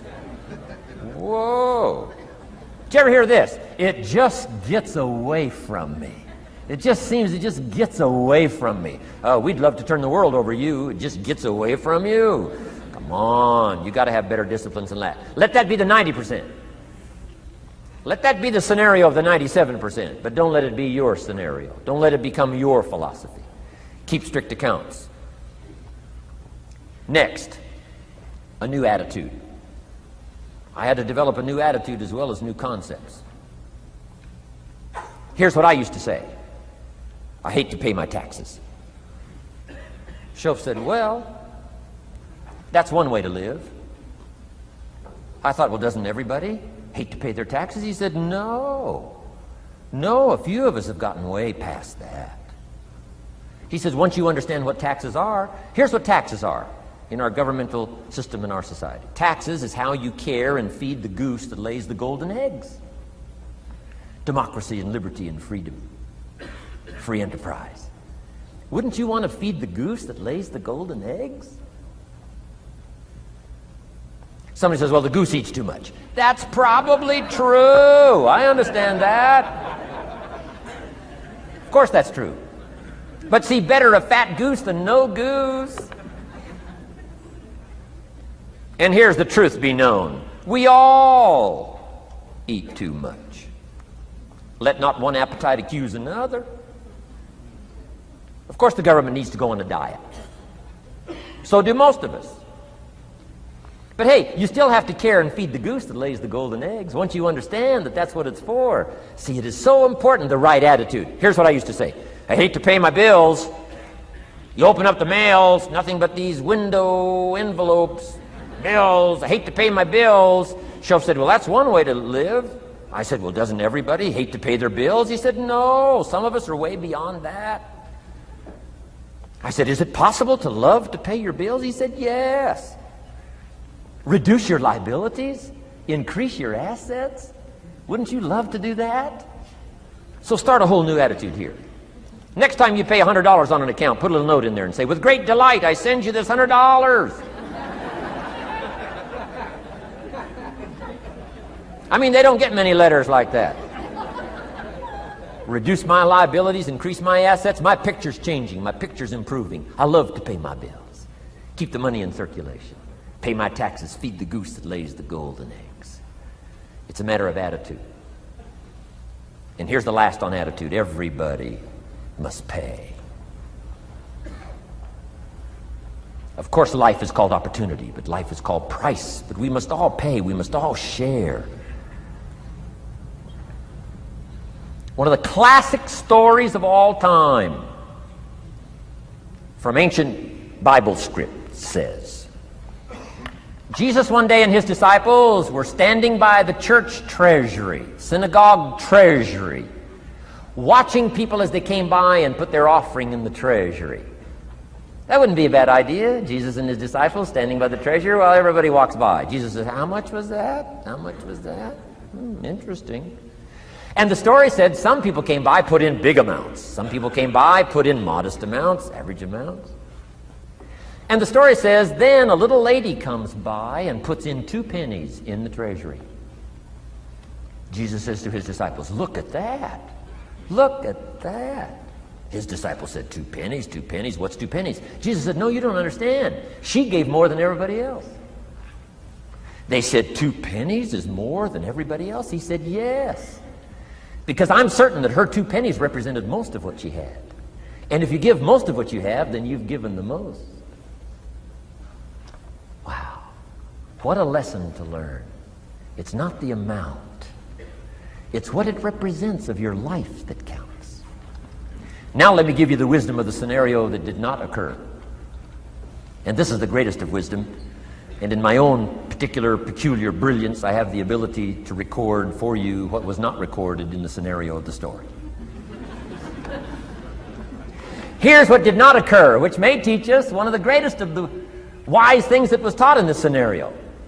Here's what did not occur in the scenario. Jesus did not reach into the treasury and get this little lady's 2 pennies and run after her and say, here, little lady, my disciples and I have decided that you're so pitiful and you're so poor that we've decided to give you back your 2 pennies. I'm telling you, that did not occur.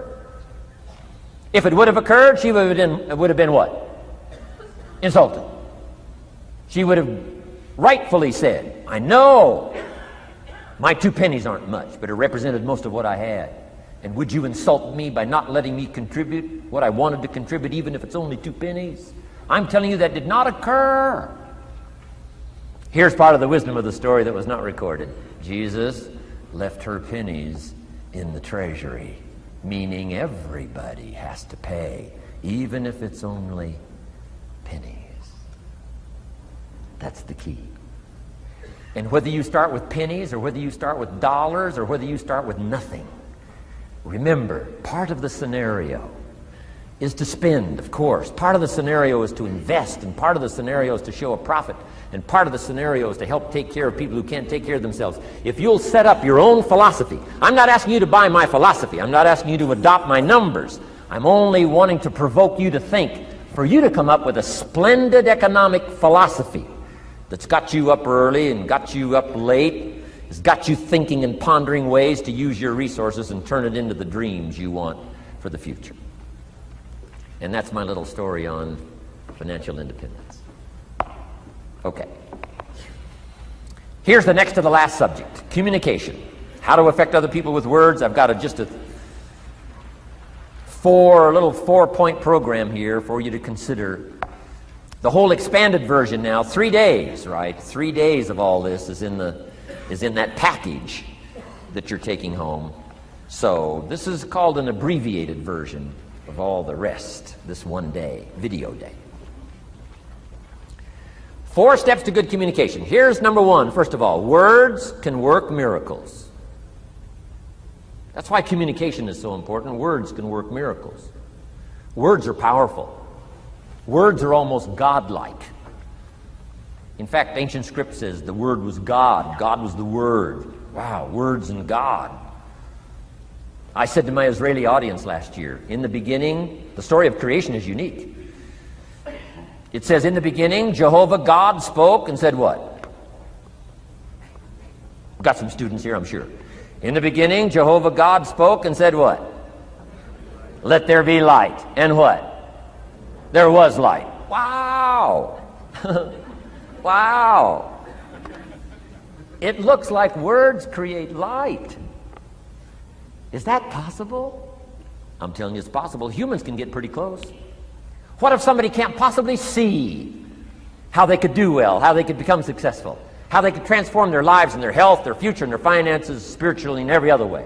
They can't see, and you come along and share your story, and maybe borrow some other stories. And by the time you get through with a good presentation to this person, they say, now I can see. Before you got here, I was blind. I was in the dark. And while you were talking, some things dawned on me. Is it possible to create light with human intelligence, with words? And the answer is, of course, of course. Here's part of the spectacular opportunity as a human being. One person talking to another. It's got so much power, so much potential. A mother talking to a daughter, a father talking to a son, salesperson talking to a client. Nothing more magical and powerful, awe-inspiring than words have the ability to dramatically affect people's lives and futures. So become a good communicator. Let me give you some good keys to good communication. Here's number one, have something good to say. Communication starts with preparation. Getting ready to speak this year, getting ready to speak next year. Attend the classes, read the books. Have something good to say. Here's 4 good words to help you to have something good to say. One is interest. Develop a new interest in people and life and what's going on, economics and politics, religion, social structure, possibilities, opportunities. Develop a new interest. Here's the next word, fascination. Goes that step beyond interest. That's why kids learn so much that first 6 years. Fascination. Adults are walking on ants. Kids are saying, don't walk on these ants. I'm studying these ants. I'm looking at these ants. Kids are so fascinated. How come an ant can carry something bigger than he is? Wow. That's how come they learn so much. They're fascinated. And here's another little clue I've learned. Turn frustration into fascination if you can. You'll learn more. I've worked on this. I'm pretty good at it. Out in Los Angeles, I'm on the freeway.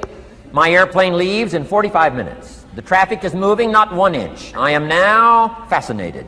I'm telling you. Now, it doesn't work every time.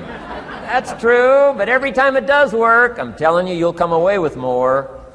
Learn to be fascinated instead of frustrated if you possibly can. Turn that little scenario on for yourself.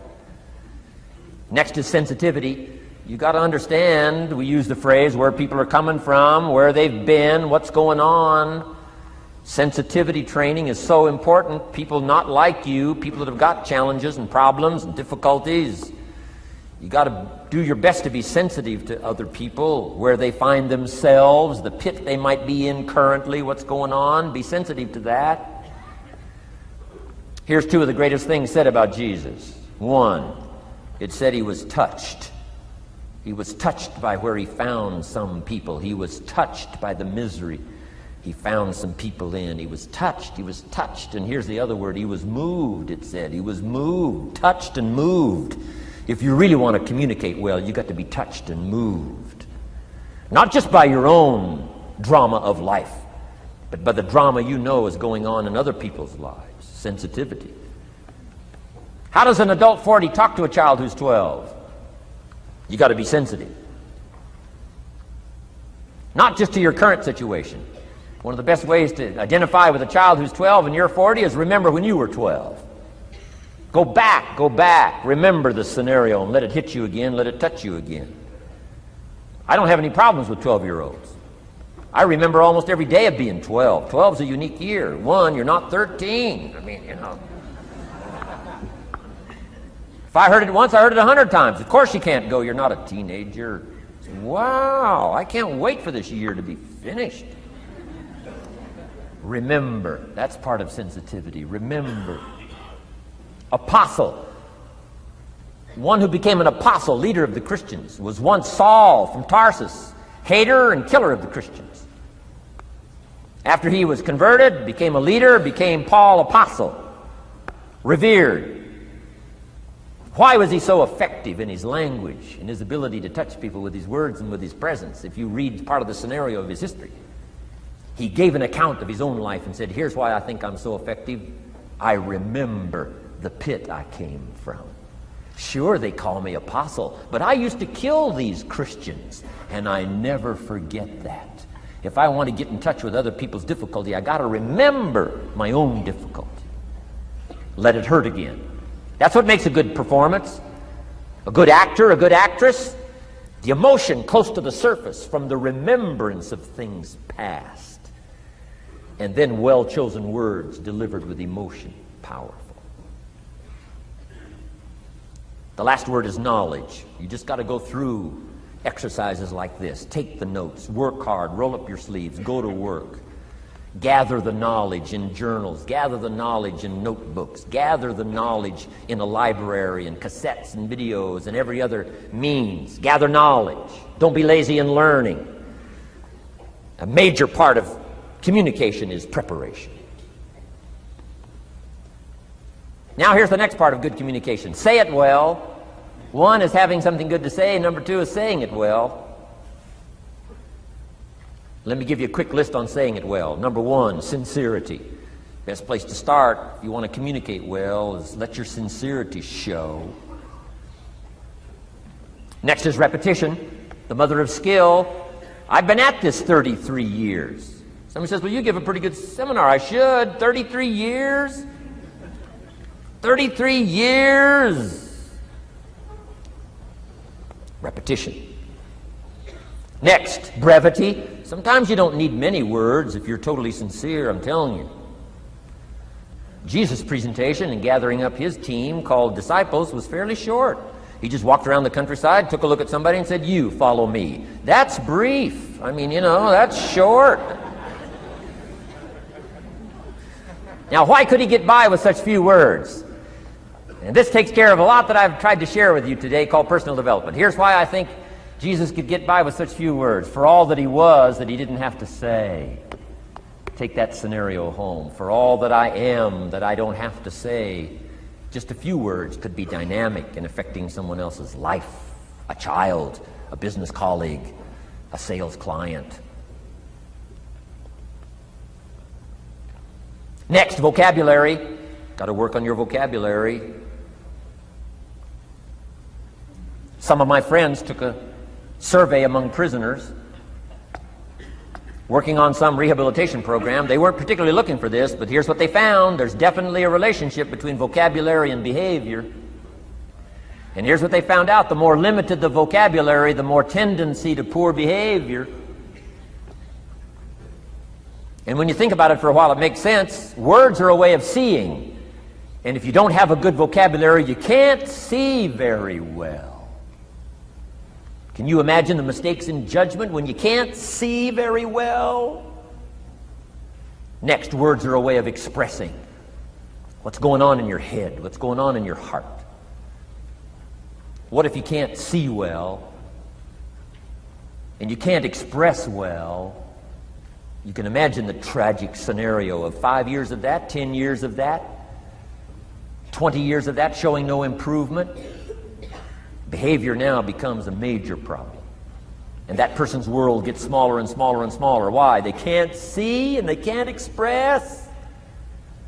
And finally, they don't need much bigger place than a 10 by 12 cell. Their world is so small anyway, don't need much bigger place.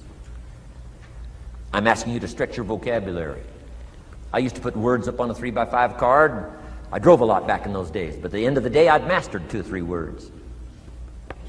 My oldest daughter, Linda, with my grandkids, starts the day with what's called the word for the day. She writes it on a chalkboard, the word for the day. And the kids memorize that word and the meaning of the word. And every once in a while during the day, she'll say, "What's the word for the day?" The last day I was there, the word was superficial.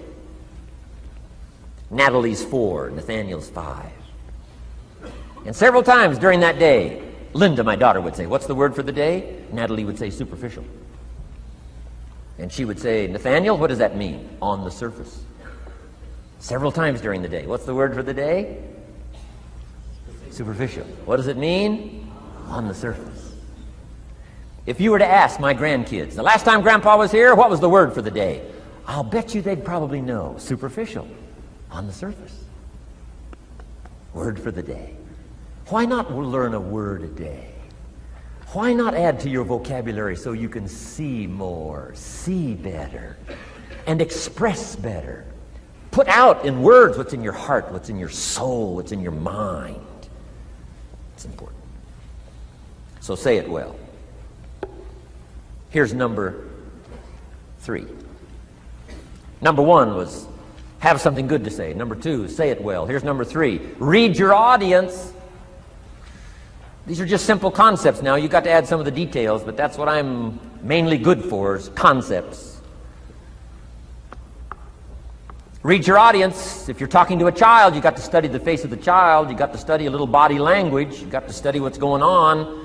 So you'll know whether to shift gears, come on a little stronger, ease off a little, might be too strong, search for another illustration, soft, strong.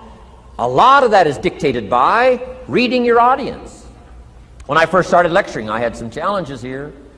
I was so absorbed in my notes, lecturing like this. I'm telling you, in those early days, the audience could have left and I'd kept right on going.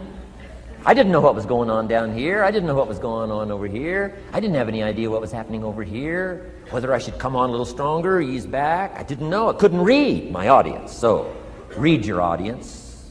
A prospect, read. Now let me give you some ways to read. Number 1, by what you see.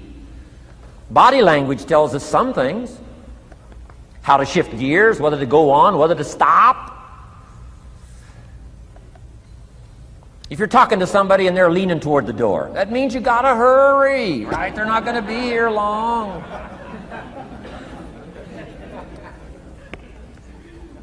Body language. Guy's got his arms folded, chin tucked down. You got your work cut out for you. You're gonna have to reach deep in your bag. Find some extraordinary stories. This one's not gonna be easy. What tells you that? Reading what you see. Here's the next one. Read what you hear. You've got to read a child's impatience. Kids don't mind telling you whether they're bored or impatient. Kids' attention span is short. Doesn't last long. You've got to get it said. You start talking to a child, 30 seconds they say, "How long is this going to take?" Whoa. Read. Listen. Listen for the response. Now you'll know whether to shift gears, change your language, find a new illustration, soften, stronger. Read your audience. Read what you see, read what you hear. And here's one of the most important. Read what you feel.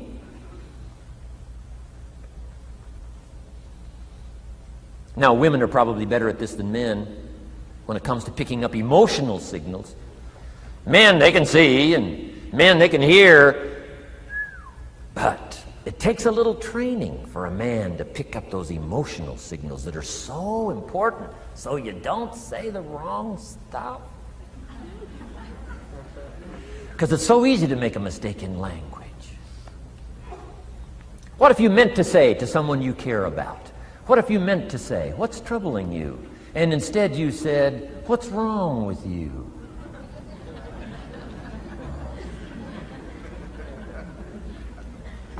Communication. So read the emotional signals. If we could learn from the women on this emotion. Women have this uncanny antenna picking up this stuff. Woman says, doesn't feel right. I mean, what does that mean? It doesn't feel right. It doesn't feel right. Whoa. Women have got it, though. Seems to be built in. Especially danger. Women pick it up quicker than men. It's built in, I think. Way back, right? Man was the provider. Mama was the protector at home. So she picked up this scenario of danger, I think, these signals. But they are good.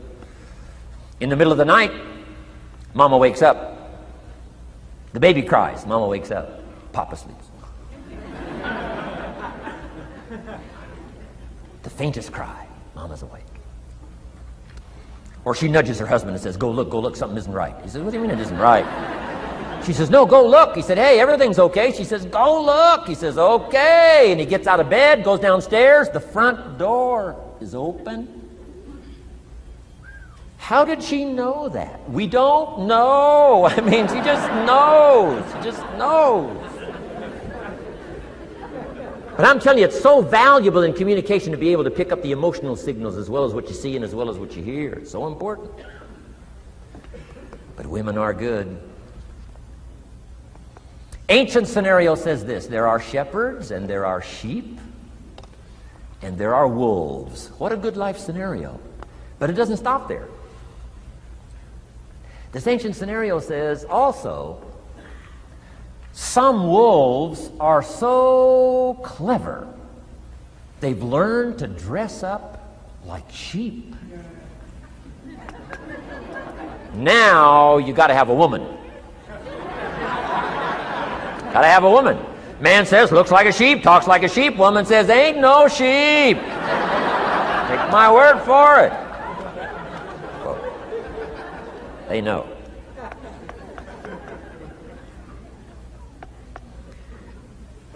Read. Pick up the signals. Don't ignore the signals. Develop this personal development scenario, communication, financial independence, and all the rest. Now here's the last part. Intensity. Words mixed with emotion. Words mixed with hate. Words mixed with love. Words mixed with faith. Words mixed with courage. That's what's powerful. Words have a certain effect, but words loaded with emotion have an incredible effect.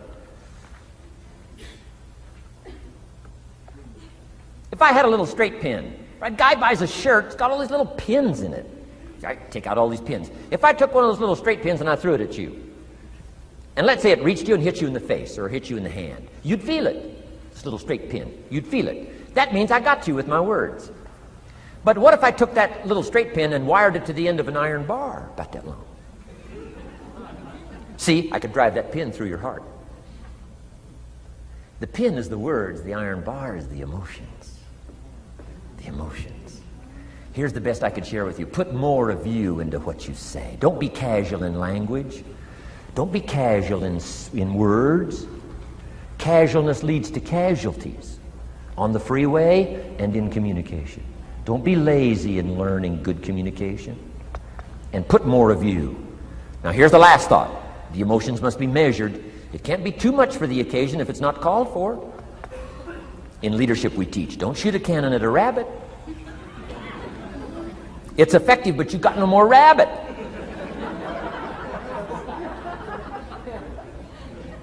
So here's some of the most powerful scenario in communication. Here it is. Well-chosen words mixed with measured emotion. The basis of affecting people with good communication. Well-chosen words mixed with measured emotion.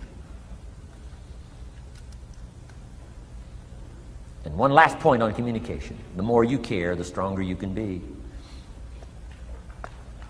The more you care as a mother, the stronger you can be with your children. The more you care as a father, the stronger you can be. The more you care as a leader, the stronger you can be.